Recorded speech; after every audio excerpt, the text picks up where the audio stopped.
ID थोड़ा नीचे कर लो सर। सत्य से अलग कुछ नहीं है वैसे, कहीं कहीं वो आप देखेंगे तो सत्य के आसपास का ही विषय है। किसी कलाकार की अपनी कल्पना है जिसने किसी तथ्य को उभारने की कोशिश की है। छटपटाते क्यों हैं, परेशान क्यों होते हैं?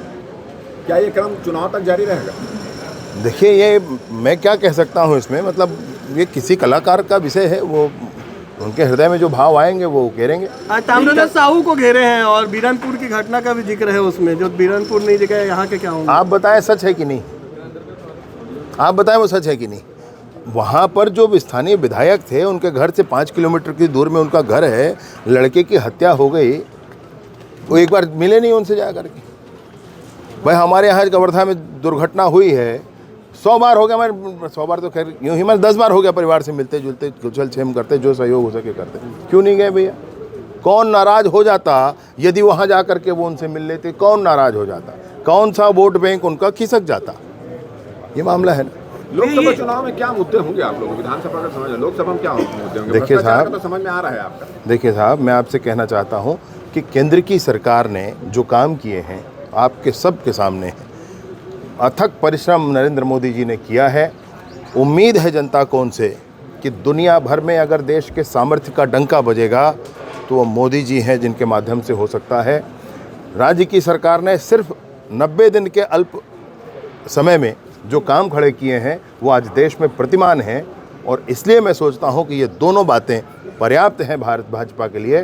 भाजपा विकास के आधार पर काम करके और वोट मांगने वाली पार्टी है, जनता की सेवा करके वोट मांगती है। मानव बस्ती में एक डकैती की घटना हुई है भैया, डकैत पहुंचे, बंधक बनाकर मारपीट की गई परिवार के लोगों से, और करीब 10 लाख के आसपास का कुछ माल लेकर गए हैं। घटनाएं भी लगातार बढ़ रही हैं। सवाल उठ रहे हैं। देखिए, मैं आपसे एक बात कहना चाहता हूं, आप तो समाचार चैनल वाले हैं, आपके भी चैनल में रायपुर में कोई चाकूबाजी की घटना, कोई ऐसे गैंग वॉर जैसी घटनाएं अभी नहीं आ रही हैं। काफ़ी दिनों से, आपने 15 दिनों से ऐसा आपको रिलैक्स फील आपने किया होगा।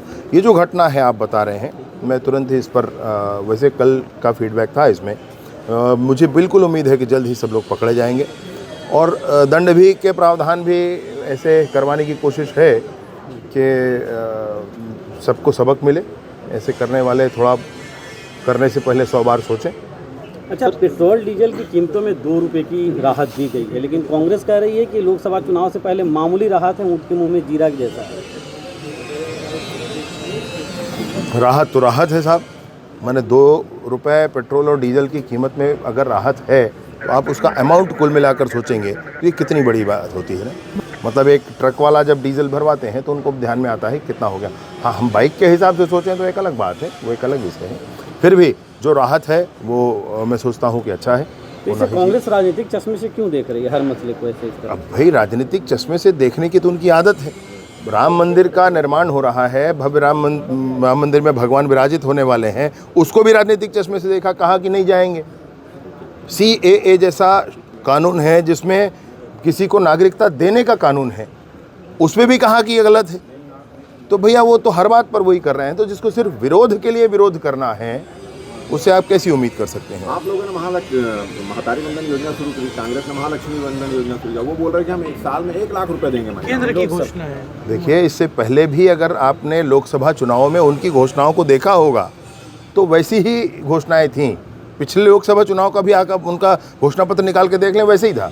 पिछले विधानसभा चुनाव में भी इन्होंने कहा था कि हमने, भाजपा ने कहा था कि हम साल के 12,000 रुपये माताओं को देंगे, उन्होंने कहा था 15,000 देंगे। नहीं मानी बात। क्यों? उससे पहले वाले चुनाव में उन्होंने कहा था कि 500 रुपया हर महिला को देंगे, 1 रुपया नहीं दिया किसी को।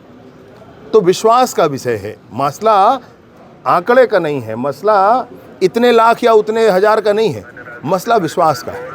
तो जनता का विश्वास मोदी जी के ऊपर है, मोदी जी की गारंटी के ऊपर है। वो समझते हैं कि ये बहुत बड़ी बात भी कह देंगे तो नहीं करने वाले, और मोदी जी जो कहेंगे वो करेंगे। भूपेश बघेल लोकसभा सीट के लिए पूरी तरीके से वहाँ समर्पित हो गए हैं, लगातार बैठक ले रहे हैं, लोकसभा क्षेत्र का दौरा कर रहे हैं। पाटन की जनता को धोखा क्यों दिया, मैं पूछना चाहता हूँ।